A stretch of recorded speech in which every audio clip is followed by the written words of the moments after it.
네, 다시 한번 우리 트니티 성경학교에 오신 여러분을 환영합니다. 오늘 사무엘 하 우리 역사서 4강을 함께 하겠습니다. 먼저 우리 요절 말씀 함께 외우도록 하겠습니다. 요절 말씀 함께 한 마음으로 우리 암송하겠습니다. 시작. 자비한 자에게는 주의 자비하심을 나타내시며 완전한 자에게는 주의 완전하심을 보이시며 깨끗한 자에게는 주의 깨끗하심을 보이시며 사악한 자에게는 주의 거스르심을 보이시리라. 사무엘하 22장 26절에서 27절 말씀. 네, 오늘은 다윗 왕의 이야기를 통해서 우리 사무엘 하를 우리 공부하도록 하겠습니다. 하나님이요 다윗을 하나님 마음에 합한 사람이라고 그렇게 불렀어요. 왜 이렇게 평가를 받았는지. 사울하고는 너무 대조적으로 사울은 이스라엘이 하나님께 왕이 필요해서 왕을 요구해서 정말 외모로 보나 여러 가지 보나 왕다운 그런 인물이었어요. 그런데 다윗은 자신이 하나님 앞에서 왕이 아님을 안 인물이에요. 특별히 다윗이 큰 실수를 바세바 간음 사건을 통해서 죄를 져요. 이때 아주 정치적인 영적인 하락이 시작이 되지만 그가 죄를 지적을 받았을 때 사무엘에게 그 죄를 겸손하게 인정하고 진심으로 회개하는 믿음의 태도를 가지게 됩니다. 우리도 다윗을 보면서 어떻게 하면 하나님 마음에 합한 사람인지 우리 함께 다짐해 보는 그런 시간을 가지겠습니다. 먼저 사무엘 하를 보시면 사무엘상이 사무엘과 사울에 관한 이야기였다면 사무엘 하는 전적으로 다윗에 관한 이야기입니다. 구절을 보시면 크게 셋으로 보는데 1장부터 8장까지는 다윗의 왕국이 세워지는 이야기고요. 9장부터 20장까지는 다윗의 영적 정치적인 하락기를 볼 수 있습니다. 그리고 21장에서 24장은 부록처럼 그렇게 되어 있습니다. 먼저 1장에서 8장까지는 다윗의 왕국이 세워지는 이야기인데 어, 이때 두 가지 사항이 주목할 것이 있습니다. 첫째는 다윗이 헤브론에서 이스라엘의 왕이 된 후에 여부스족이 사는 곳을 정복하고 그곳에 성을 쌓고 그것을 다윗성이라고 불러요. 수도를 정한 거예요. 이 수도를 정한 이유는 아직 이스라엘 어느 지파에도 속하지 않은 곳이기 때문에 그래서 정치적인 선입견을 불러일으키지 않을 중립 지역이기 때문에 그렇게 한 겁니다. 또 여기에 살고 있던 여부수족이 다윗에게 맹인과 다리 저는 자라도 너를 물리치리라 그렇게 장담할 정도로 거기는 방어하기가 쉽고 공격하기 어려운 위치적인 지형이기 때문에 여러분 그렇습니다. 둘째로 주목할 것은 다윗이 하나님께 하나님의 집 성전을 지어 드리겠다고 했을 때 하나님께서는 다윗의 마음을 받으시고 오히려 그에게 어, 집, 그러니까 다윗의 왕조죠. 다윗의 하우스홀드, 그 왕조를 세워주시겠다고 약속하는 것이 사무엘하 우리 7장 11절에 12절 말씀에 보시면 여호와가 또 내게 이르노니 여호와가 너를 위하여 집을 짓고 내 수완이 차서 내 조상들과 함께 누울 때 내가 내 몸에서 날 내실을 내 뒤에 세워 그의 나를 경고하게 하리라. 그러니까 건물의 빌딩의 성전이 아니라 보이지 아니하는 하나님의 가업을 잇는 하나님의 구속사를 잇는 그런 집안을 세워주겠다고 말씀하신 거예요. 그게 바로 다윗의 왕조입니다. 그게 영원하다는 겁니다. 이 부분이 끝나는 형태와 다음 부분이 끝나는 형태가 같은데 우리 보시면 우리 사무엘하 7장 16절 말씀 보면 다윗 왕조가 바벨론에서 멸망하지만 그것으로 왕조가 끊어지지 않고 다윗의 자손으로 오시는 이로 메시아로 다시 이어지는 걸 볼 수가 있어요. 둘 다 끝에 다윗 왕을 돕는 돈 정치적인 경제적인 종교 지도자들의 이름이 쭉 나열되고 있습니다. 그래서 9장부터 12장까지는 이제 두 번째 단락인데요. 다윗의 영적인 정치적인 하락기예요. 근데 그 하락기가 엄청난 외부에서 이루어진 것이 아니고요.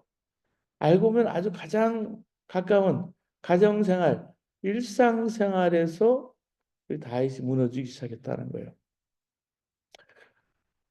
미국에는 요구르트 아이스크림이 많이 있습니다. 그 가게를 여신 분이 너무 재미난 얘기이지만 서글픈 이야기를 한 적이 있는데 한 번은 어떤 남자가 가게에 오더니요.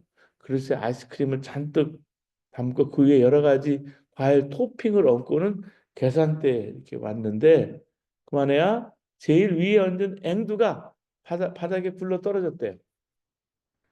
그런 경우에 그대로 그거를 두거나 쓰레기통에 이제 버리잖아요. 버리는데 그 남자가 얼른 그 앵두를 집어서 아이스크림 위에 얹더래요. 그 모습을 본 사람들이 다 깜짝 놀랐습니다. 계산대에서 점원이 물었습니다. 여기서 먹을 거예요? 가져가실 거예요? 저를 그렇게 묻잖아요.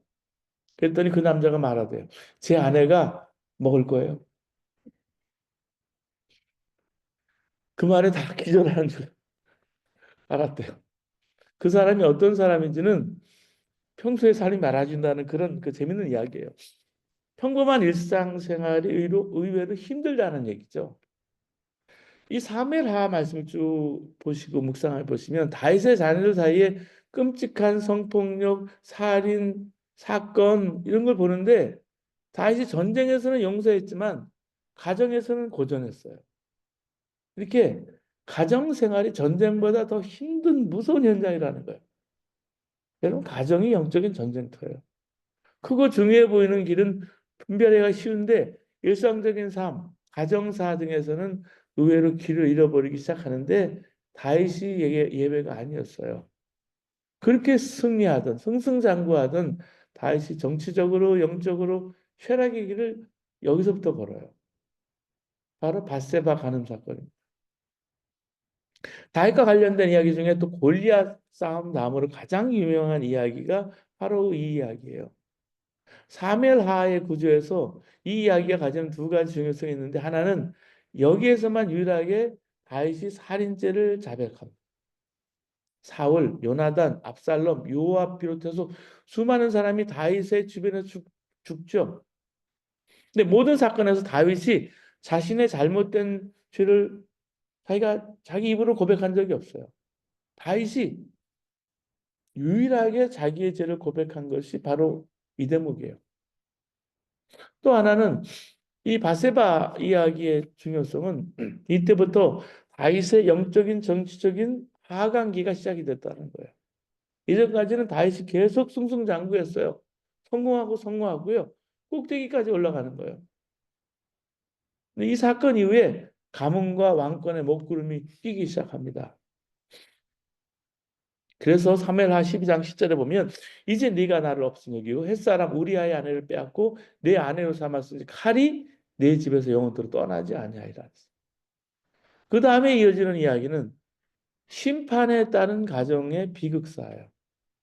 자, 암논이 이복 동생 다말을 강간하고요. 다발의 오빠인 압살롬이 암논을 살해하고요. 다윗은 이 사건으로 이제 압살롬을 멀리하게 되고 압살롬은 아버지에 대항해서 결국 반란을 일으켜서 다윗이 맨발로 도망하게 되고요. 나중에 압살롬의 반란이 진압이 돼서 그가 죽게 되는 이야기. 이 이게 다 바세바 사건을 시작해서 다윗 가문의 비극이 여기서 이어지는 거예요. 전체적으로 보면 이 부분은 열왕기 하에 나오는 솔로몬의 왕위 계승을 준비하는 역할을 하게 됩니다. 정치적인 상황에서 솔로몬은 다윗 왕의 후계자가 될 수 없어요. 왜냐하면 다윗은 넷째예요. 네 번째 서열순위 네 번째예요. 가장 위에 암논, 그 다음에 압살롬, 그 다음에 아도니아. 근데 이 세 사람이 이런저런 이유로 결격 사유가 발생해서 왕위 계승을 하지 못하고요. 왕위 계승 네 번째 위치에 한 솔로몬이 다윗을 이어 왕위를 이어받게 됩니다. 그래서 열왕기하를 솔로몬의 왕위 계승 이야기의 예비 단계로 볼 수 있다는 얘기입니다. 그리고 말씀드린 21장에서 24장은 부록에 꼭 필요하지 않은 부분이에요, 사실은. 사무엘하 20장에서 바로 열왕기하 1장으로 넘어가도 무리가 없어요 보여요. 근데 21장에서 24장 자체적인 독립구조를 가진 여러 가지 내용의 집합체입니다. 그리고 아주 교차 구조로 이렇게 되어져 있는 것을 볼 수가 있어요. 우리 다윗은 하나님 마음에 합한 사람, 하나님 마음에 드는 사람 이렇게 말을 많이 하는데요. 사무엘상 13장에 보면 사울이 사무엘을 기다리지 못해서 자신이 직접 번제와 화목제를 드리고 이로 인해서 사무엘로부터 심판의 말을 들어요. 그게 사무엘상 13장 14절 말씀이에요. 여기 보면 지금은 왕의 나라가 길지 못할 것이라 여호와께서 왕에게 명령하신 바를 왕이 지키지 아니하였으므로 여호와께서 그의 마음에 맞는 사람을 구하여 여호와께서 그를 그의 백성의 지도자로 삼으셨느니라. 그의 마음에 맞는 사람. 이 말이 등장합니다. 그 사람이 누굴까요? 다윗입니다. 이 다윗을 사도행전 12장 21절 24절 똑같이 표현하는데 신약에 하나님이 베냐민 지파 사람 기스의 아들 사울을 40년간 주셨다가 패하시고 다윗을 왕으로 세우시고 증언하여 이르시되 내가 이새의 아들 다윗을 만나니 내 마음에 맞는 사람이라 내 뜻을 다 이루리라 하십니다. 자, 하나님 마음에 맞는 사람이라는 말을 구약에서도 신약에서도 하는데 이게 얼마나 중요하냐면 모세의 전통을 정말 이을 만한 중요한 인물이라는 얘기예요. 모세오경의 분량에는 못 미치지만은 다윗도 시편이 굉장히 길잖아요. 또 이스라엘 역사에서 다윗 왕조는 너무나 중요해서 모든 사람이 다윗의 가문에서 메시아가 난다. 하나님의 그 구속의 시의 흐름에서 봤을 때 다윗은 너무나 중요한 거예요. 여러분 이스라엘의 국기에도 별이 있죠. 이게 다윗의 별입니다. 그러니까 하나님 마음에 맞는 다윗에게 이게 정말 한 왕조가 되고 그 메시아가 태어나는 그 족보에서 정말 중요한 영광을 받은 인물이 된 거죠. 근데 다윗이 보면 이상적인 인물이에요. 정말 하나님 마음에 맞아요? 세부적으로 보면 그렇지 않다는 걸 발견하게 됩니다. 다윗이 실수가 많고 결함이 많아요. 이런 인간적인 모습의 다윗을 여러 곳에서 볼 수가 있는데 사무엘상 25장에 보면 아비가일과 나발을 살펴볼 수가 있습니다. 다윗이 사울을 피해서 광야 지역에 들어가 살 때 목축업을 크게 하는 그 나발의 가족을 몰살시킬 뻔한 적이 있습니다. 나발이 양털을 깎는다는 소식을 들었을 때 다윗은 부하 10명을 보내서 좀 도와달라고 요청을 해요. 사무엘상 25장 7절 8절 보면 다윗은 자기 혼자만 있는 게 아니라 600명의 무리를 이끌고 있기 때문에 막대한 물자와 식량이 필요했기 때문에 그렇게 한 거예요. 이렇게 좋은 기회에 부자 나발이 도와줬다면 참 큰 도움이 됐을 거예요. 근데 나발이 다윗의 요청을 어떻게 합니까? 듣지 않아요. 아주 모욕적으로 반응을 하게 됩니다. 다윗은 누구고 이새의 아들은 누구냐? 아주 모욕을 해요. 이런 모욕적인 대답을 들은 다윗이요. 부하들에게 당장 칼을 차고서 나발의 집에 가서 모두 죽이자 그랬어요. 중간에 이 소식을 들은 나발의 아내가 지혜롭게 아내 아비가일이 큰일 났다고 생각하고 남편에게 알리지 않고 음식과 물품을 많이 준비해서 자기 집으로 오고 있는 다윗을 찾아가요. 중간에 그를 만나서 노여움을 풀어줬어요. 그 다음 날 아침에 아비가일은 나발에게 자초지종을 말합니다. 남편에게. 그러자 나발은 부인의 말에 충격을 받고 열흘 후에 죽었다는 이야기. 자, 다윗에 대해서 아무도 모르는 사람이 이 이야기를 들으면 어떤 생각이 들까요? 다윗이 정당해요? 행동이 옳아요? 하나님 마음에 맞을까요? 아마도 다윗이 부활을 시켜서 나발에게 필요한 물품을 요구하는 모습에서 마치 마피아가 깡패가 자기 구역에 있는 비즈니스 주인에게 돈을 요구하는 모습이 떠오른다는 얘기죠. 그렇잖아요. 나발에게 돈이 생기는데 다윗이 부하들을 보내서 도움을 요청하는 것은 충분히 이해가 갑니다. 근데 그 요청이 거부되니까 부하들을 몰고 가서 나발의 가족을 다 죽이려고 한 것은 하나님 마음에 합한 사람, 하나님 마음에 드는 사람의 행동이 아닌 거예요. 그리고 사무엘상 20장, 27장에 30장 보면 다윗이 블레셋에 투항을 합니다. 다윗이 여러 가지 치욕이 있지만 그 치욕 중에 하나는 그 블레셋 투항해서 그곳에서 용병으로 지낸 거예요. 그 원수의 부족에서 부족 나라 안에 들어가서 용병으로 지낸 거예요. 이 다윗은 사울이 매일 다윗을 죽이려고 쫓아다니기 때문에 하루라도 편히 잘 수가 없었어요. 그래서 인간적인 방법을 사용한 거예요. 우선 아기스 왕의 신임을 얻기 위해서 블레셋에 거짓말과 잔인한 살상을 거듭합니다. 실제로는 가나안의 여러 부족들을 침입해서 그곳에서 얻은 물자를 아기스에게 갖다 바쳤는데 아기스 그 왕한테 보고할 때는 이 블레셋의 원수인 유다 부족, 즉 자신의 민족을 상대로 전쟁을 치르고 얻은 그런 물자라고 거짓말한 거예요. 더 나아가서 자신의 거짓말이 들통나지 않게 하기 위해서 자기가 침입한 부족들을 멸살시켜요. 한 명도 살려주지 않아요.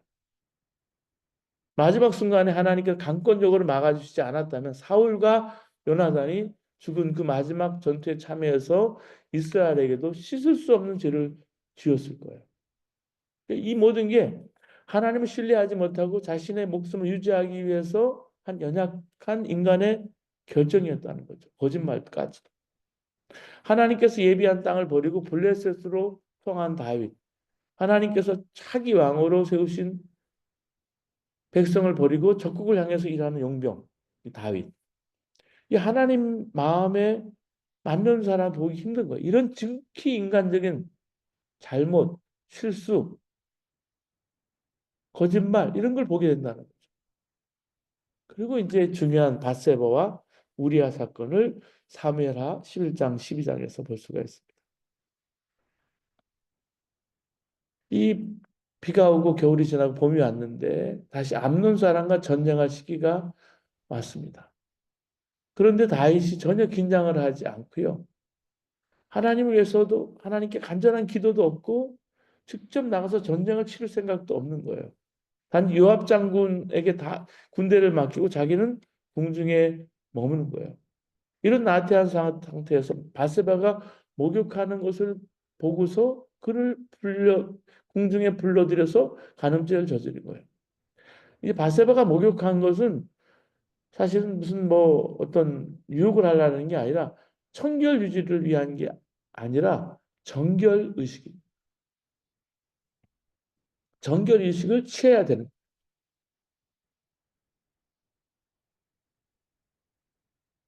자, 전쟁이 빈번한 시대에 다윗은 부하 장수들과 야전을 누리던 사실 역전의 용사입니다.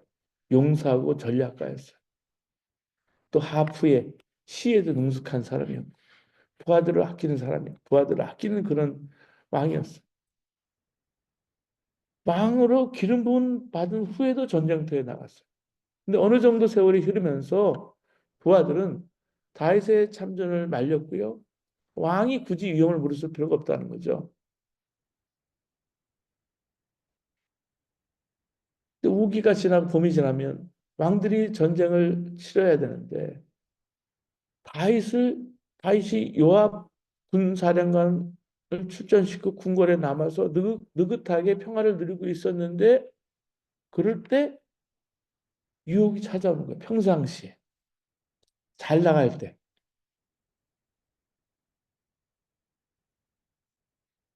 옷을 죽인 후에 궁궐 옥상을 거니던 그 한 여인이 다윗의 눈에 들어온 거예요. 아름다웠어요. 다윗 신하를 보내서 누구인지 알아봤어요. 신하가 그 여인은 엘리암의 딸로서 햇사람 우리아의 아내 바세바입니다. 마음에 안 해요. 근데 한 번 불붙은 다윗의 욕정이 가라앉지 않아요. 11장 4절에 보면 사무엘하 11장 그런데도라는 말로 시작하고 있어요. 그러니까 이게 순리가 아닌데 윤리적으로 아닌데 멈출 수가 없었다는 거죠. 그런데도 사람을 보내서 여인을 데리고 와요. 다윗은 하나님으로부터 위임을 받은 권력을 잘못된 데 쓰게 됩니다. 사실 이 저기 가인의 형제 살해 사건 있잖아. 아벨을 죽이잖아요. 그때 죄악이 간영해지는 세상을 묘사하는 창세기 기자가 했던 말이 이때 겹쳐서 떠올라요. 하나님의 아들들이 사람의 딸들의 아름다움을 보고 저마다 자기들의 마음에 드는 여자를 아내로 삼았다는 창세기 6장 2절에요. 하나님의 아들들이 누구인지에 대해서는 여러 가지 이론이 있지만 우월한 권력을 가지고 있는 특권층으로 보는 게 사실은 타당합니다. 여러분 예전에 채용사라는 말을 들어보셨나요? 조선조 연산군 때 미녀와 좋은 말을 구하기 위해서 지방으로 파견된 벼슬아치를 채용사라 그래요. 채용사들은 사대부나 상민, 기혼자든 미혼자든 가리지 않고 예쁜 여자를 잡아다가 연산군에게 바치는 거예요. 가정이 해체되는 일은 이 채용사의 안중이 없었어요. 오직 권력자의 비율을 맞추는 거예요. 이게 타락한 권력의 특성입니다. 똑같은 일이 지금 다윗 왕가의 왕실에 벌어진 거예요. 예루살렘 출신의 충직한 부하 장수 우리아의 아내라는 사실을 다시 확인했음에도 불구하고 그런데도 멈추지 않았어. 성경은 여인과 정을 통했다고 말하지만 겁탈을 한 거예요.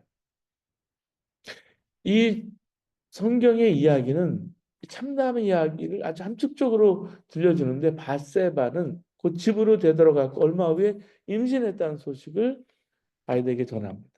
다윗이 즉시 사람을 요압에게 보내서 군대 장관 요압에게 보내서 우리아를 궁궐로 왕궁으로 보내라 이거. 자기의 범죄 행위를 은폐하기 위해서 전략을 짠 거예요. 다윗은 전순에서 돌아온 우리아에게 요압과 군인들의 안부를 묻고 이 전쟁터 싸움터 형편도 물어요. 그런 다음에 그를 집으로 돌려보내면서 말합니다. 11장 18절에 이제 그대의 집으로 내려가서 목욕하고 쉬어라. 다윗은 먹을 것도 함께 보냈습니다.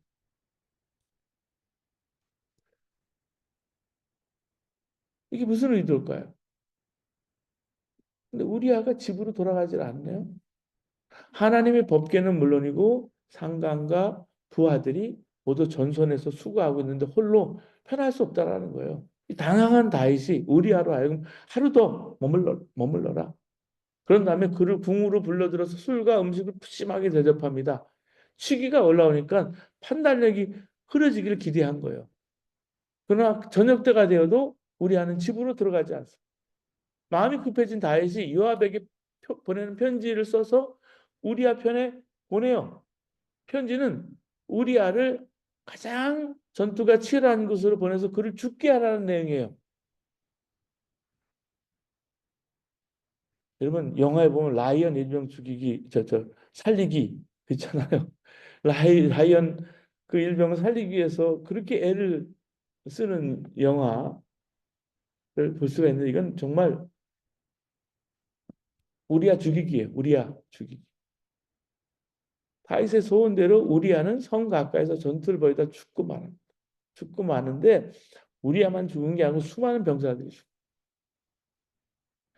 이 당시 다윗의 영적 상태가 어땠는지는 우리아의 사망 소식을 들었을 때 잘 알 수 있어요.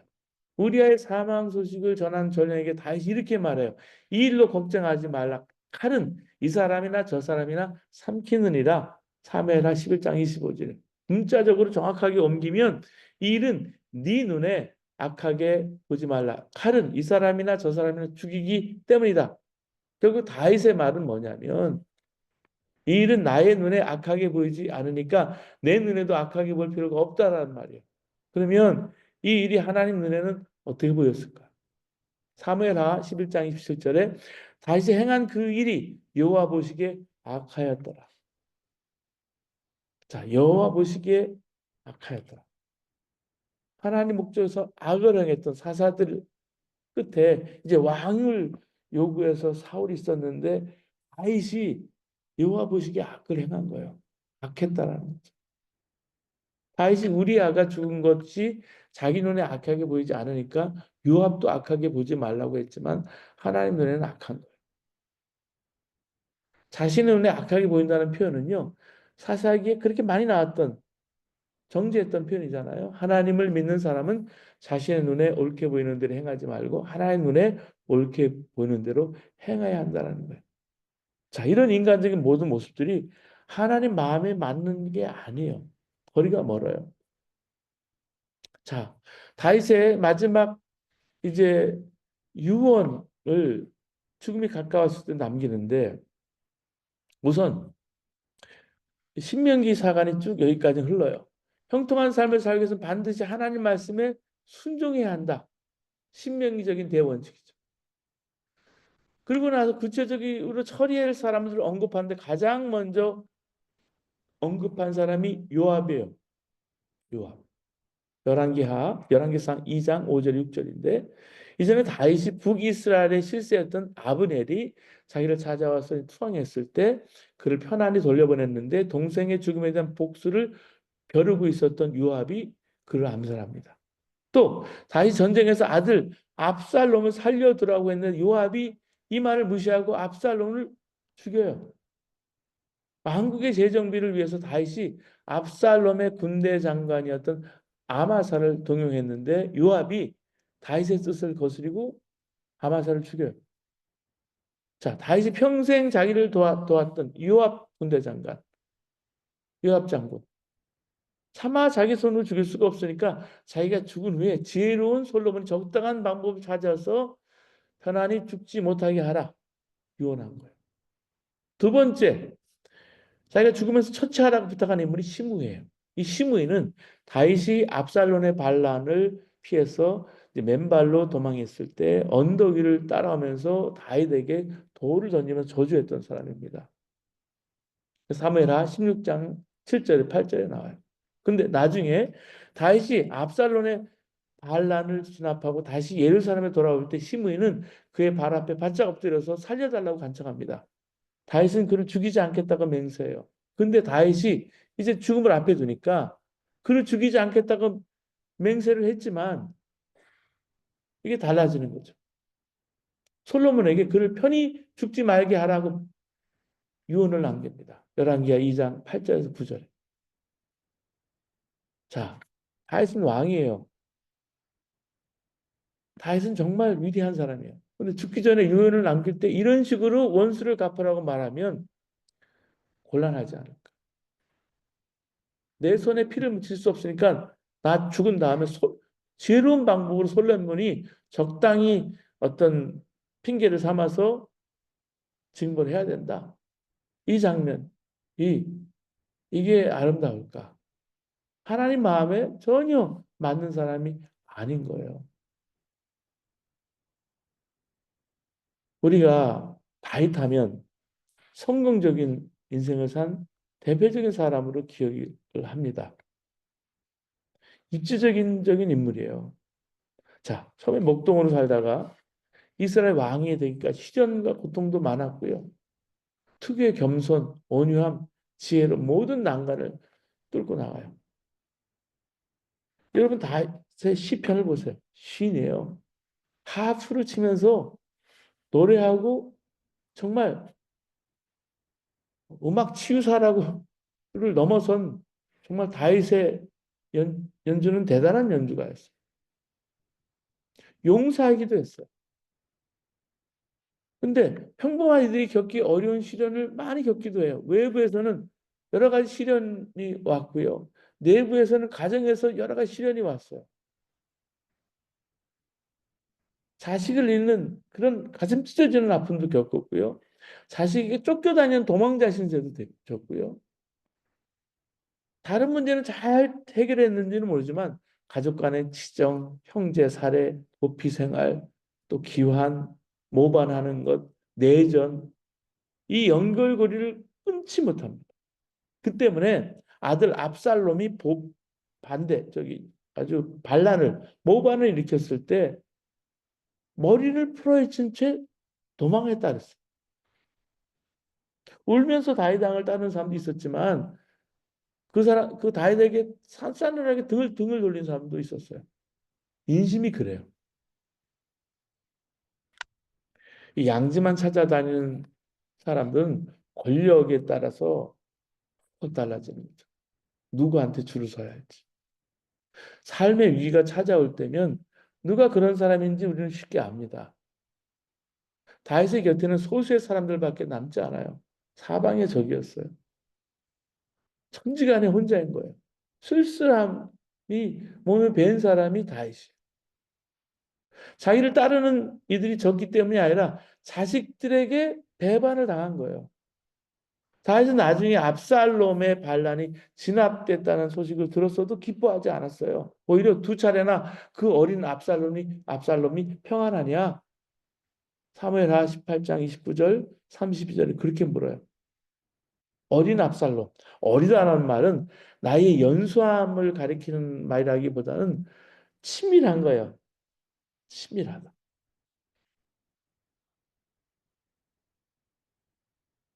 압살롬이 죽었다는 이야기를 듣는 순간 다윗은 마음이 찢어질 듯 아파서 성문 위에 다락방으로 올라가서 울어요. 사무엘하 18장 33절에 내 아들 압살롬아, 내 아들 압살롬아, 압살롬아. 너 대신에 차라리 내가 죽을 것을 압살롬아, 내 아들아, 내 아들아. 누구도 이해하기 어려운 사람. 반란이 진압되었다는 그런 가슴 쓸어내리는 소식을 들었는데 철없는 자식이 자기 죄를 깨닫지 못한 채 세상을 떠난 게 못내 가슴 아파서 울부짖는 다윗의 처절한 모습. 그 정말 부모 마음이죠.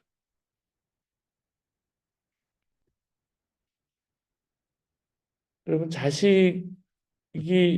자식을 먼저 보낸 부모들이 영정을 들고 자식들을 따라가는 모습이 정말 처참하거든요. 근데 그런 모습이 내 아들아, 내 압살롬아, 내 아들아. 이 큰 울부짖음이 계속되고 있는 거예요. 그럼에도 불구하고 다윗은 계속 살아야 돼요. 그러면 이랬던 다윗이 어떻게 하나님 마음에 합한 사람, 하나님 마음에 드는 사람이 되었을까? 인간적인 결함이 많은 사람, 실수도 많고 간음죄를 범하고 살인죄도 지었던 사람이에요. 마피아같이 행동도 하고 자신이 생전에 해결하지 못한 문제를 솔로몬에게 넘기면서 뭐 청부살해도 아니고 처절하게 복수를 주문했던 사람이에요. 근데 성경이 왜 이런 다윗을 하나님 마음에 합하다, 마음에 드는 사람이다, 맞는 사람이다 이렇게 표현했을까? 이렇게 불렀을까? 도덕적으로 완벽했기 때문이 아니에요. 그의 실수, 죄, 그럼에도 불구하고 불완전해도 하나님께 주목하시는 신앙의 요소가 다윗에게 있는데 그 특별한 신앙의 요소가 뭘까요? 첫 번째, 다윗은 사무엘하 입장에 보면 하나님 앞에서는 왕이 아님을 안 거예요. 여러분, 목자라고 부르지만 하나님 앞에서는 목자가 아니죠. 저도 양이에요. 근데 목사가 한번 되고 나고는 평생 제가 목자인 줄 알고 그걸 요구하는 사람도 있어요. 그건 잘못된 거죠. 하나님의 괴가 다윗성으로 들어올 때 다윗은 온 마음을 다해서 춤을 춥니다. 얼마나 열심히 춤을 췄는지 바지가 벗어지는 줄도 몰랐다라니까요. 이때 창 너머로 다윗의 처 미갈이 수치스럽게 바라보고 있었습니다. 다윗이 너무 격에 맞지 않게 춤을 추니까 그때 다윗의 집으로 들어올 때 그를 맞으면서 비꼰 게 사무엘하 6장 20절이에요. 이스라엘 왕이 오늘 어떻게 영화로우신지 방탕한 자가 염치 없이 자기 몸을 드러내는 것처럼 오늘 그의 신복의 계집종의 눈앞에서 몸을 드러내셨도다. 다윗이 뭐라고 대답합니까? 사무엘하 6장 21절 22절에 이는 여호와 앞에서 한 것이라 내가 이보다 더 낮아져서 스스로 천하게 보일지라도 내가 말한 바 계집종의 일은 내가 높임을 받으리라. 여러분, 미갈이 다윗을 비난한 이유가 뭐예요? 왕이 채통머리 없이 이 춤을 춘 것이 자기에게 수치가 된다고 생각해서 비난합니다. 미갈이 하나님을 향한 다윗의 마음을 알았다면 그렇게 비난하지 않았겠죠. 다윗은 왕으로 사실 사람들 위해 군림할 수는 있었지만 하나님 앞에서는 철저히 자기는 종이라는 거예요. 그런 의식을 춤으로 표현한 거예요.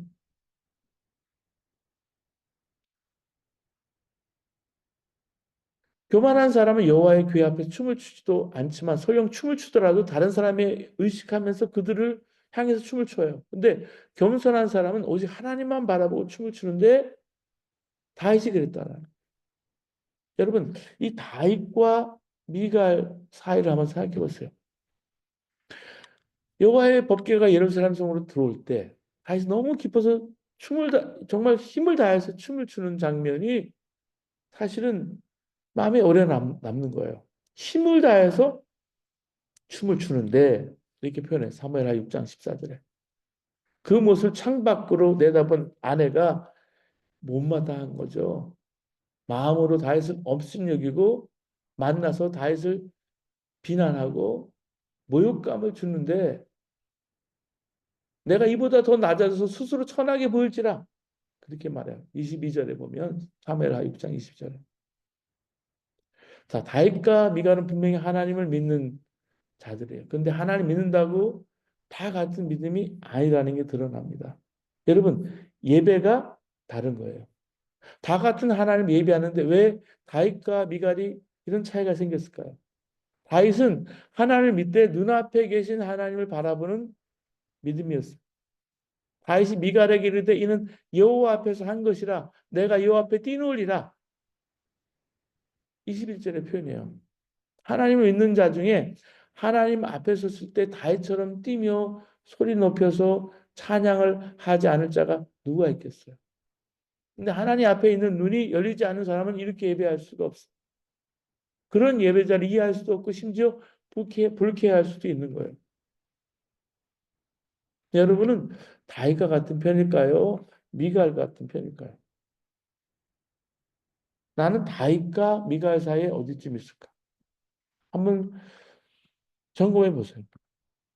그렇기 때문에 주님을 믿되 인격적으로 친밀하고 정말 주님과 동행하고 그렇게 예비하는 것은 너무나 중요한 차이가 있다는 거예요. 하나님께서 천지를 창조하셨다는 사실을 알았다고 다윗과 같은 예배자가 되는 것은 아닐 거예요. 미갈은 창조자 하나님을 믿지 않았을까요? 그녀는 이스라엘 왕이었던 사울의 딸입니다. 그렇죠? 창조자 하나님을 안 믿었을 리 없어요. 미갈은 하나님께 찬양하지 말라고 한 것도 아니에요. 춤을 추며 예배하는 다윗이 너무 지나치다고 업신여긴 것뿐이에요. 근데 이 미갈의 문제는 창조주 하나님을 믿었지만 하나님과 인격적인 교제가 없었다는 거예요. 여러분 그래요. 창조주 하나님 믿어야 하지만 살아계신 하나님을 만나야 돼요. 하나님으로 만나줘야 한다는 거예요. 그리고 인격적으로 주님과 함께하는 사람은 눈이 열려서 온 세상에 널려있는 창조주 하나님의 그 증거를 보게 됩니다. 그때 다윗과 같은 진정한 예배자가 되는 거예요. 그 모습이 너무 아름다운 거예요, 사실. 찬양대도 찬양팀도 여러분 뭐 미디어나 뭐를 하더라도요. 남 보기에는 어떨지 모르지만 하나님 앞에 미갈이 아니라 다윗 같은 마음으로 춤추며 하나님 찬양 하나님 앞에 여러분 우리가 정말 예배를 드릴 때 하나님과의 관계에서 언제나 나는 하나님의 자녀다. 하나님의 종이라는 자의식을 갖는 게 너무 중요하다는 말씀. 두 번째, 죄를 지적받았을 때 다윗이 겸손하게 인정해요. 이것이 하나님 마음에 합한 거예요. 하나님 마음에 맞는 거예요. 12장 보면 사무엘하 다윗이 밧세바에 간음하고 우리아를 죽게 한 사실을 나단이 알잖아요. 그래서 나단이 다윗에게 그 죄를 지적합니다. 그랬을 때 다시 겸손하게 모든 걸 인정하죠. 만일 하나님 앞에 겸손하지 않았다면 나단에게 죄를 뒤집어 씌워서 그를 처형할 수 있었어요. 우리아를 제거했던 것처럼. 요압을 통해서 나단을 제거할 수 있었어요. 근데 그렇게 하지 않았죠. 그러니까 나단의 음성을 하나님의 음성을 듣고 겸손하게 무릎을 꿇었다라는 얘기예요. 나단이 사실은 다윗에게 에, 이야기를 해준 거예요. 한담하듯 이야기를 해준 이야기가 이거예요. 어떤 성읍에 두 사람이 살고 있었는데 한 사람은 양과 소가 아주 많은 거부 부자이고 다른 한 사람은 가난해서 겨우 암양 한 마리를 키우고 살고 있었다는 이야기입니다. 한 마리에 불과했기 때문에 그는 양을 애지중지 키운 거죠. 가난한 사람은. 그 집의 아이들에게 그 양은 식구나 마찬가지예요. 근데 그 부자에게 나그네 한 사람이 찾아오면서 비극이 시작이 됩니다. 인색했던 부자는 자기 짐승을 잡아서 대접할 생각이 없었기 때문에 가난한 사람이 아미양을 뺏어다가 나그네를 대접했어. 이 불의한 세상 현실이 고스란히 반영된 이야기죠. 이 이야기를 나단이 들려주니까 다윗이 불같이 화를 내요. 그게 12장 5절에서 6절이에요. 주님께서 확실히 살아계심을 두고 맹세하지만 그런 일을 한 사람은 마땅히 죽어야 한다. 또 그가 한 일을 그런 일을 하면서 불쌍히 여기는 마음이 전혀 없으니까 그는 마땅히 어린 암양을 4배로 갚아줘야 한다. 마땅히라는 말을 계속 강조해요. 거듭. 그렇게 하는 게 옳다라는 거죠. 단어적으로 마땅하다. 당연하다. 다윗은 자기가 지배하는 땅에서 그런 파렴치한 일이 일어서는 안 된다. 이렇게 말합니다. 문제는요. 그 자신을 살피지 못하는 데 있는 거죠. 우리의 눈은 바깥은 잘 살피지만 자기 손은 잘 살피지 못하죠. 우리는 남의 허물을 잘 들춰내면서도 자기 허물은 보지 못하는. 그렇기 때문에 남의 눈에서 티끌을 빼주겠다고 덤벼드는 거예요. 나단은 다윗을 향해서 웃음기 없는 얼굴로 준엄하게 말합니다. 임금님이 왕이 바로 그 사람입니다. 12장 7절. 뭐 좋은 말을 고르기 위해서 우물쭈물 하지 않고 직선적으로 얘기해요. 이게 비수처럼 예리하게 다윗의 정말 가슴을 찌릅니다. 부드럽게 번역이 성경은 됐지만 실은 아주 직선적인 거죠. 왕의 심기를 이렇게 거스릴까 봐 노심초사한 게 아니고요. 죽음을 무릅쓰고 왕에게 말한 거예요. 히브리서는 하나님의 말씀이 얼마나 강력한지를 표현할 때 이렇게 표현하잖아요. 하나님의 말씀은 살아있고 힘이 있고 어떤 양 날칼보다 더 날카롭다. 그 사람의 속을 꿰뚫어서 혼과 영을 갈라내고 관절과 구슬을 갈라놓기까지 해서 마음에 품은 생각과 의도를 밝혀낸다. 혼과 영과 관절과 구슬을 쪼개기까지 한다. 히브리서 4장 12절 말씀. 우리 하나님 말씀을 강조할 때. 여러분 예언자를 왕에게 보내신 것은 왕을 파면하기 아니라 왕의 잘못이 있다면 바로 얘기를 해서 회개하기 위한 거예요. 이 사색이 된 왕을 보면서 나단은 폭포처럼 그의 죄를 고발합니다. 하나님 말씀을 가벼이 여긴 죄, 하나님이 악하게 여기는 일을 한 죄, 하나님을 무시한 죄, 죄는 벌이 따르는 법입니다. 그 집안에는 싸움이 그치지 않을 것이고 부끄러운 일이 끊이지 않고 그렇게 벌어질 것입니다. 그 예언을 하는 거죠. 이렇게 지적받았을 때 죄를 인정하거나 회개하기가 싫어요. 사람은. 특히 높은 위치에 있는 사람들은 미안하다 잘못했다는 말을 안 해요. 교육을 많이 받고 유명하고 정치적으로 높은 위치에 오른 사람은 죄를 인정하고 회개하는 게 대단히 어렵습니다. 지금 한국의 문제가 그렇고요. 나단이 다윗의 죄를 지적한 것은 나단으로서는 목숨을 걸고 한 일이지만 다윗이 그 죄를 인정한 것은 실로 왕으로서는 대단한 일. 하나님 앞에 겸손했기 때문에 나단이 정죄했지만 다시 하나님 앞에 겸손하게 엎드렸기 때문에 하나님 마음에 합한 사람이에요. 그리고 다윗은 하나님 마음에 합한 사람으로서 진심으로 회개합니다. 사무엘하 12장에 보면 자기 죄를 인정할 때 주목할 만한 특징이 있는데 절대 변명이 없어요. 사무엘하 12장 13절에 다윗이 나단에게 이르되 내가 여호와께 죄를 범하였노라 하매 내가 여호와께 죄를 범했습니다. 이걸로 끝. 변명이 없어요. 내가 이래서 잘못했습니다. 하지 않았어. 나만 잘못한 게 아니라 다른 사람이 더 문제예요. 비교하지도 않았어. 내가 여호와께 죄를 범하였어. 또 다윗이 자신이 지은 죄에 대해서 기꺼이 대가를 치를 각오가 되어 있는 거예요. 그리고 진심으로 회개합니다. 진심으로 회개했기 때문에 밧세바로부터 얻은 첫 아들이 죽었을 때 겸손히 받아들여요. 아들 압살롬이 반란을 일으키는 그 아픔을 겪게 될 때 겸손히 받아들이고 묵묵히 피난 가요. 진정한 회개는 하나님 앞에 모든 걸 맡기고 처벌을 달게 받는 거예요. 회개에 대해서 오해하지 말아야 한다는 말씀이에요. 내가 진심으로 회개하고 하나님도 용서하였으면 그것을 끝이라고 우리가 생각하는데 근데 성경은 그렇게 가르치지 않습니다. 참된 회개는 자기의 죄에 대해서 충분히 대가를 치르는 용서했으면 끝 됐다가 아니라 내가 살인죄를 저질렀으면 며칠간 금식하고 눈물로 기도하는 거 끝. 그게 아니라는 거예요. 그렇게 한 후에 대가를 치러야 하는 거예요. 피해 가족에게 보상도 하고 감옥도 가는 거죠. 그게 진정한 회개이고요. 하나님께서 주시는 용서에 대한 마땅한 자기 양심의 책임이에요.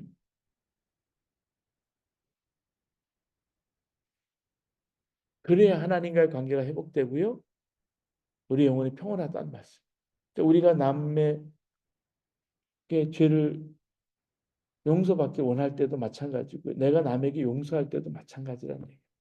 용서하면 끝. 내 마음에 그렇게 회개했으면 끝. 이렇게 하는 기도로 끝나는 게 아니라는 말씀. 다윗은 정말로 회개합니다. 밧세바를 통해서 낳은 아들 중 하나를 나단으로 이름을 지어요. 역대상 3장 5절에 보면 여기 보면 밧세바를 통해 낳은 아들들의 이름이 쭉 나오는데 그중에 나단 이름이 포함이 돼 있어요. 이게 놀랍다는 얘기죠. 보통 사람 같으면 자기 죄를 그렇게 심하게 지적하고 회개를 요구한 나단이라는 선지자 아마 생각조차 하기 싫을 텐데 다윗은 철저히 회개했기 때문에 회개한 마음을 계속 유지하기 위해서 일부러 아들에게 나단이라는 이름을 붙여준 거예요. 아들 나단을 바라볼 때마다 생각날 게 아니에요. 자기 연약함을 생각하고 또 자기 회개했을 때 생각하고 하나님 은혜를 생각했다는 얘기죠. 다윗이 이렇게 결점도 많고 죄가 많은 사람인데 하나님께서 하나님 마음에 합한 사람, 하나님 마음에 맞는 사람이라고 인정해 줬는데 이것은 완벽한 삶이었기 때문이 아니라 그 중심에 하나님에 대한 순수한 믿음과 사랑, 그것을 인정해 주셨다는 말씀이에요.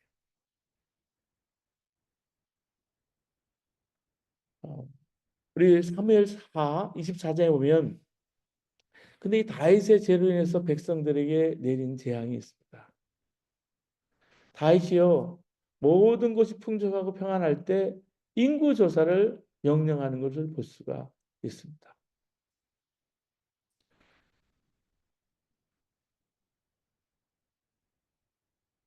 국민의 복지를 위한 목적 때문이 아니라 전쟁에 나갈 수 있는 군인의 숫자를 세고 세금을 부과하기 위해서 인구 조사를 해요. 요압이 생각할 때 하나님께서 이걸 기뻐하지 않으실 것이기 때문에 이걸 하지 말자 이렇게 말립니다. 근데 이 충고를 무시하고요. 강행해요. 인구조사를. 거의 10달에 거쳐서 인구조사를 마치고 왕에게 최종 보고를 요압이 합니다. 전쟁에 가능한 장정의 숫자가 130만 명이다. 근데 이상해요. 다윗이 인구조사가 진행된 10달 동안에 전혀 깨달음이 없다가 요압의 마지막 보고를 듣고서는 제정신이 들고 하나님께 죄를 지었다는 걸 깨닫고 하나님께 저를 용서해달라고 기도해요.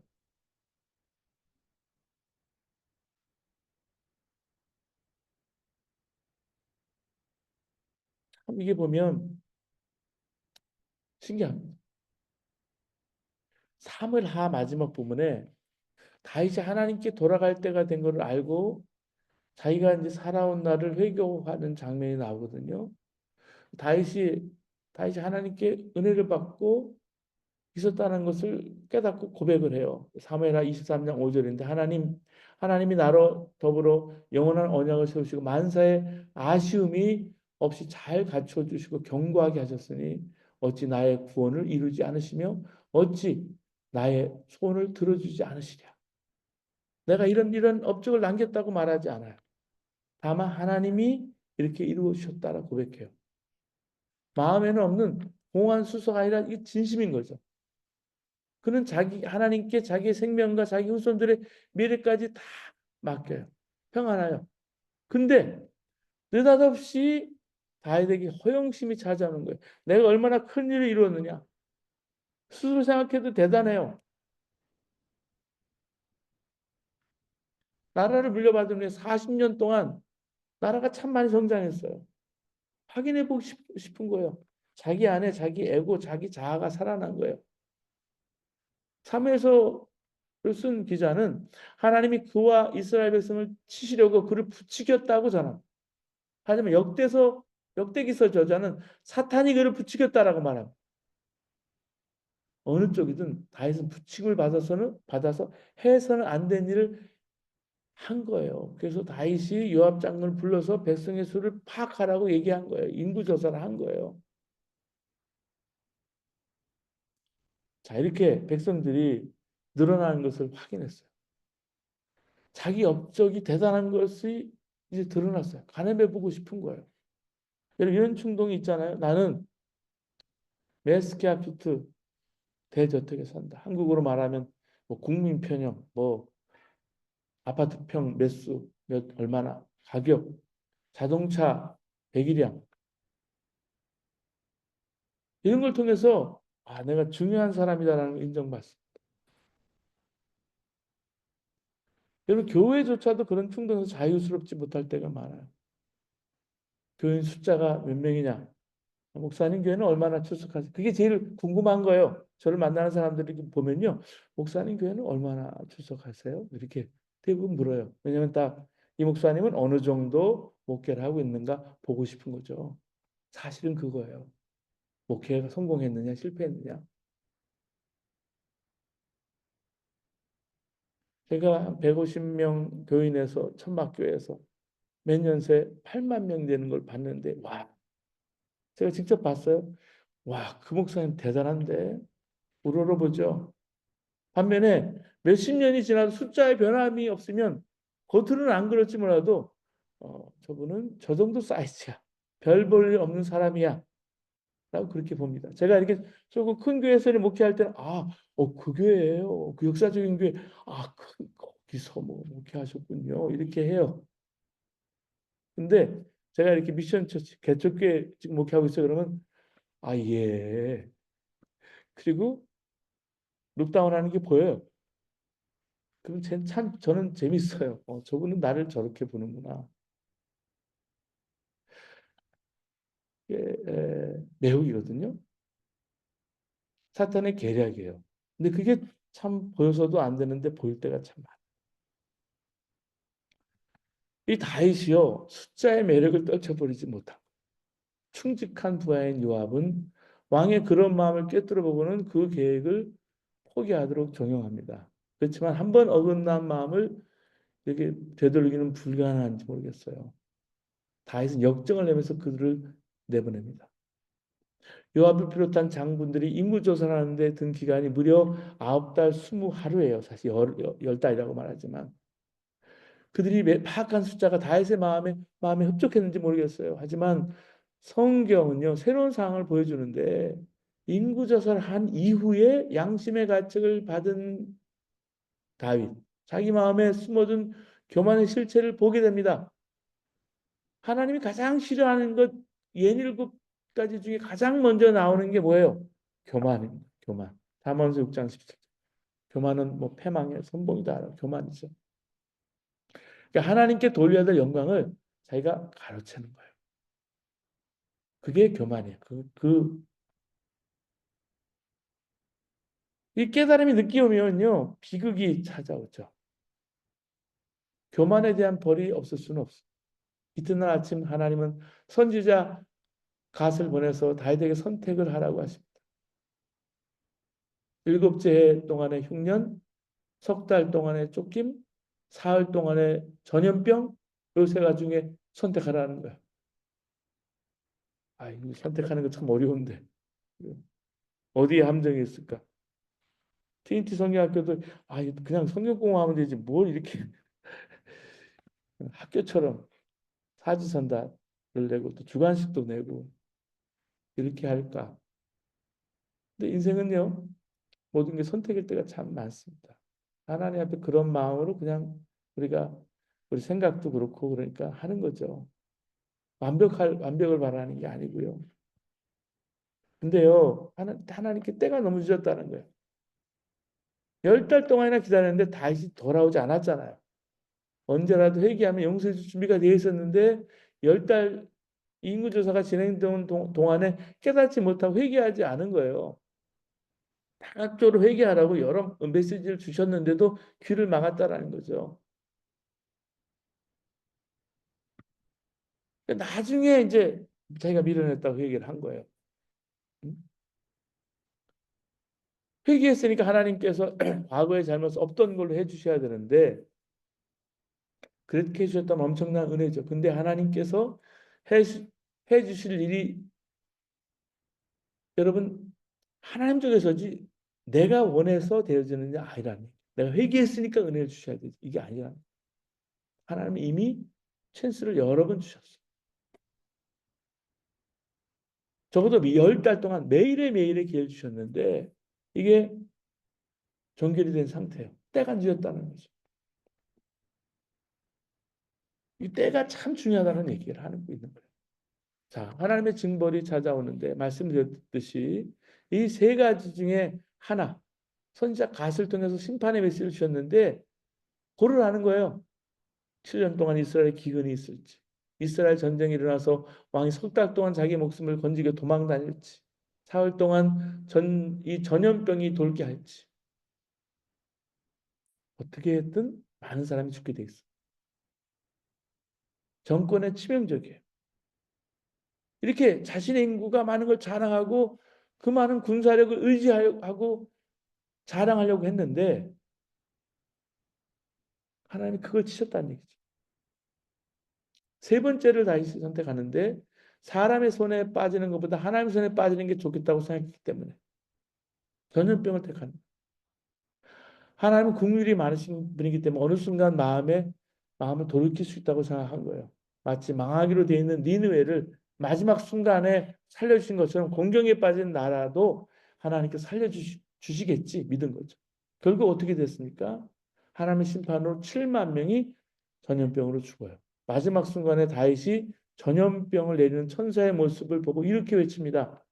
이사야 사무엘 하 24장 17절에 나는 범죄하였고 악을 행하였거니와 이 양부리는 무엇을 행하였나이까 청하건대 주의 손으로 나와 내 아버지의 집을 치소서. 죄 지은 사람은 나니까 저와 제 아들 죽는 게 마땅합니다. 그 말이라는 거죠. 자, 이렇게 다윗이 선택권을 하나님께 넘겨요. 하나님의 자비하심을 믿고 하나님이 이스라엘 땅에 전염병을 보내시는데 전염병이 얼마 동안 지속되는지는 알 수는 없지만 7만 명이 하여튼 죽은 거예요. 백성들에서 하룻밤 사이에 이렇게 줄고 만 거예요. 인간의 업적은요. 풀과 같고 풀에 핀 꽃과 같습니다. 동풍이 불면 휘둘러 버리는 거예요. 자랑하는 자는 주 안에서 자랑하라. 고린도전서 1장 31절 말씀이 나오는데 하나님의 자비하심이 아니고는 단 하나도 살 수 없는 게 저와 여러분입니다. 하나님의 거역함으로 얻은 세상의 영화는 모래에 지은 집과 같습니다. 7만 명의 죽음도 그걸 말해주는 거예요. 여러분, 우리가 꽃을 피우길 원해요. 젊은 사람들은 꽃일 수가 있고요. 제일 이쁠 때가 있어서 꽃처럼 아름답다라고 얘기해요. 꽃은 성공이라고 볼 수 있어요. 여러분, 꽃을 피울 것인가, 내가 열매를 맺을 것인가 하는 것은 다른 문제예요. 꽃은 성공을 할 수 있지만 열매는 하나님과의 관계에서 내가 가지로 포도나무와 가지, 포도나무에서 가지나 포도나무는 아무 쓸모가 없지만 그 열매, 포도 열매는 상당히 귀하죠. 그렇기 때문에 꽃을 피우실 것인가 열매를 맺을 것인가 하는 것은 우리 인생에서 가장 중요한 기준이 되는 거예요.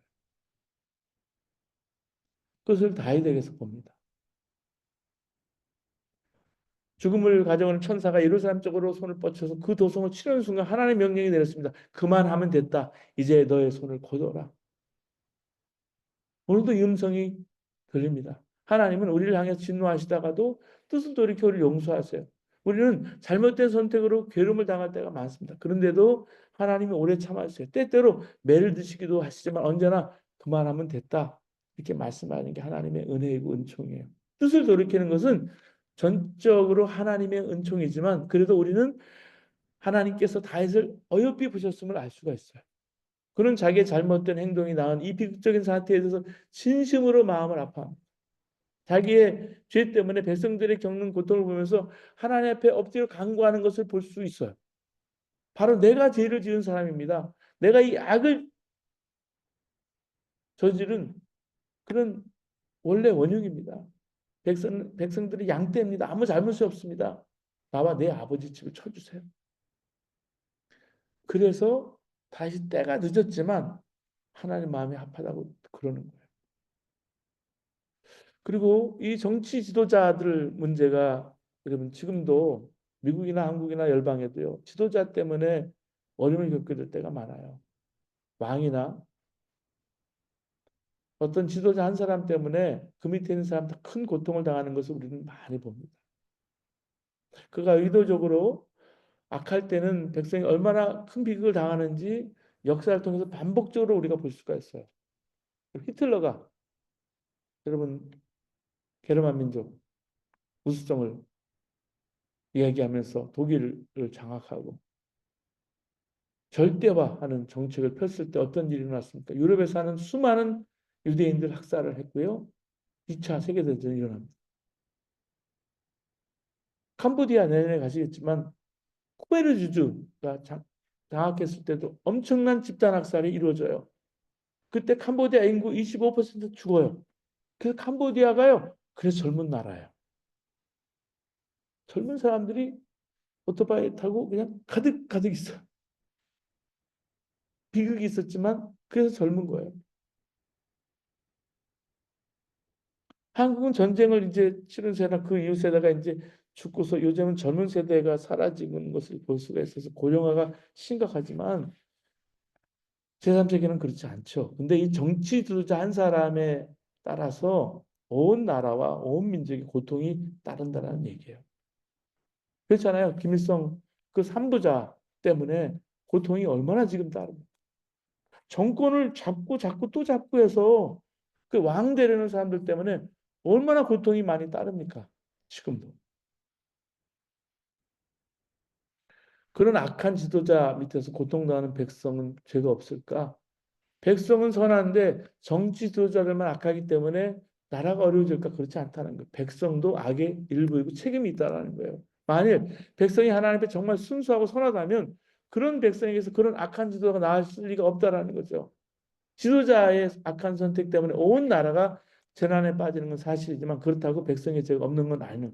그런 백성이 있기 때문에 그런 지도자가 있다라는 얘기예요. 여러분, 한국이요. 너무 성장하고 70년대, 80년대, 90년대 성장했어요. 교회도 성장했어요. 나라도 성장했어요. 일본보다도 성장했어요. 그런데 한국이요.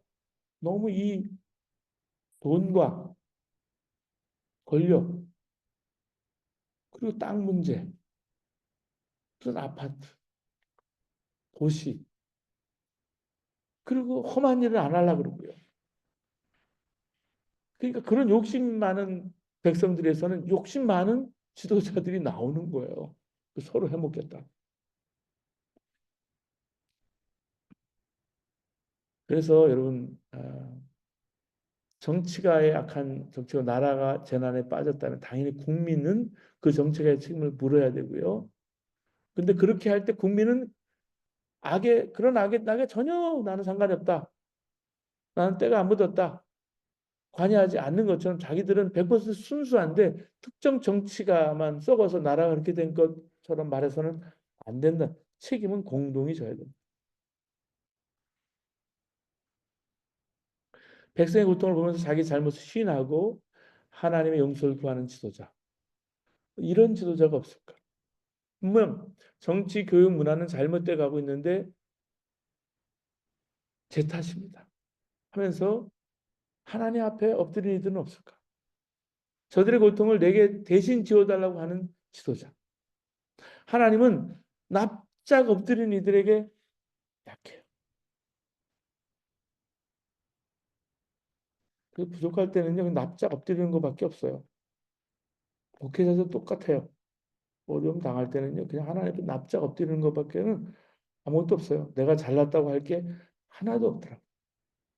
하나님은 다윗을 궁일이 보셔서 갓을 보내서 말씀하세요. 여부수 사람 아라우나의 타작마당으로 올라가서 거기에서 주께 제단을 쌓으라. 24장 18절에 사무엘하. 이 제단을 쌓으라는 말은 하나님이 용서하기로 작정하셨다는 말이에요. 근데 아라우나 타작마당이 어딜까? 하나님의 죽음의 천사를 가로막고 그만하면 됐다. 이제 너의 손을 거둬라 하신 바로 그곳. 하나님의 은혜, 용서가 내린 곳. 자기 잘못 시인하고 회개하는 인간의 마음과 하나님의 은혜가 만나는 곳. 아라우나의 타작마당을 두고 학자들은요. 그곳이 여부스인들의 신당이 있던 곳이라고 말도 해요. 말 그대로 그 말은 타작마당입니다. 하나님의 용서를 비는 인간의 진정과 인간을 긍휼히 여기시는 하나님의 자비가 만나서 평화가 이슬처럼 내리는 곳. 다윗은 이 아라우나로부터 타작마당과 제물로 바칠 소를 사서 하나님께 번제와 화목제를 드려요.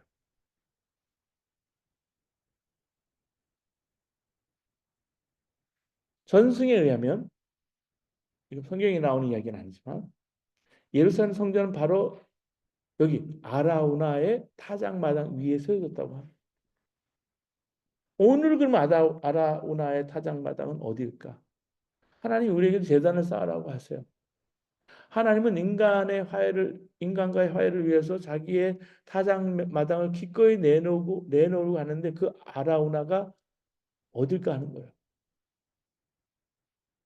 우리 가정, 우리 학교, 교회, 일터, 교육이 무너져 있고 문화가 타락하고 있고 국민들의 건강이 위협받고 있습니다. 이 무질서와 책임 전가와 부패의 전염병이 계속 이 부패는 번지는 거예요. 전염병처럼. 정말 하나님이요 개입하셔서 그만하면 됐다. 하나님의 음성을 듣고 싶어요. 그럼 고국을 위해서도 기도해 주세요. 그게 여러 가지 일들이 있는데 서로 싸우지 말고 정말 타작마당 앞에서 정말 하나님 앞에 엎드려서 이제 그만하면 됐다. 다윗과 같은 이가 필요합니다. 기도하셔야 돼요. 미국도 그렇고 한국도 그렇고 열방도 그렇고 위대한 업적을 남긴 사람 말고요. 하나님 앞에 엎드려 자기 죄를 통회하는 겸손한 사람. 주님이 우리가 바로 그런 다윗과 같은 또 아라우나가 같은 사람이 되기를 원하신다는 말씀. 자, 요한복음 8장에 보면 음행하다 붙잡혀온 여인의 이야기 우리가 다 잘 아는 이야기인데요. 남자들이 음행한 여인을 현장에서 잡아서 이제 예수님 앞에 놓았습니다. 손에 손을 들고 예수님께서 손에 돌을 들고 예수님께서 율법대로 죽이라고 말씀하신 즉시 돌로 쳐 죽일 기세예요.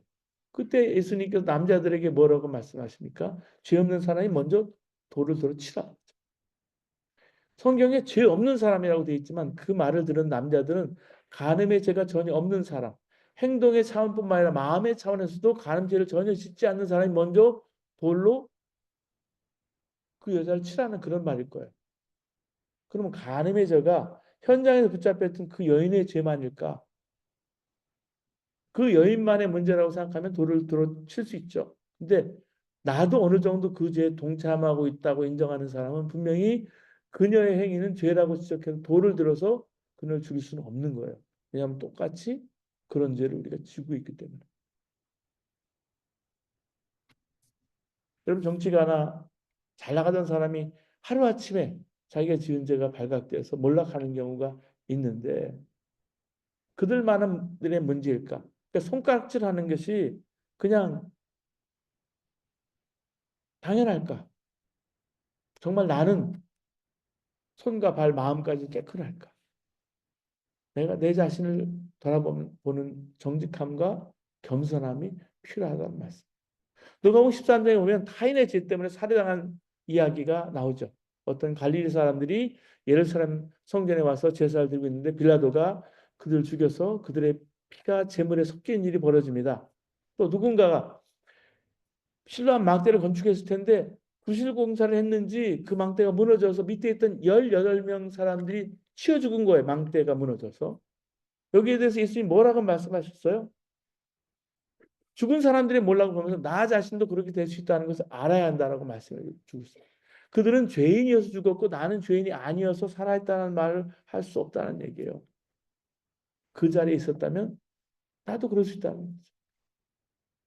그렇기 때문에 어떤 재난이나 어려운 일들, 악행을 일어난 여러 가지 일들을 볼 때 무조건 남을 향해 손가락질하는 것이 아니라 먼저 나 자신의 죄를 회개할 줄 알아야 한다는 말씀.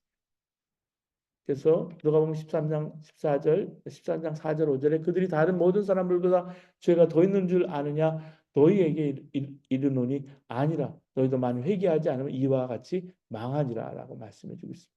스스로 죄가 발각되기 전에 하나님 앞에 정직하게 회개하는 결단이 필요하고 그래야 산다는 말씀. 그리고 우리 디모데전서 2장 12절에 보면 다른 사람의 중보 기도를 하라고 말씀하는데 특히 우리를 다스리는 지도자들을 기도하라고 가르치고 있습니다. 그러므로 내가 첫째로 권하노니 모든 사람을 위하여 간구와 기도와 도구와 감사를 하되 임금들과 높은 지위에 있는 모든 사람을 위하여 하라. 이는 우리 모든 경건과 단정함으로 고요하고 평안한 생활을 하게 하려 하십니다.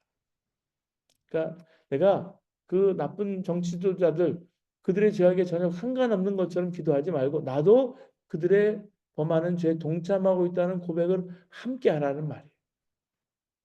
그들만의 문제가 아니라 우리 문제라고 생각하고 기도해야 된다는 말씀. 그러니까 나를 포함한 우리를 놓고 기도하자는 말씀. 하나님이 우리가 복받기를 원하시고 개인적으로도 복받고 국가적으로도 복받기를 원하십니다. 하나님 앞에서는 여러분 항상 그런 겸손함이 필요합니다.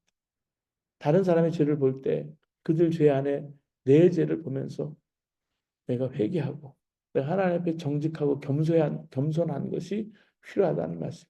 특별히 국가적으로 정치 지도자를 위해서 하나님 앞에 중보 기도하는 우리 저와 여러분 되시기를 바랍니다.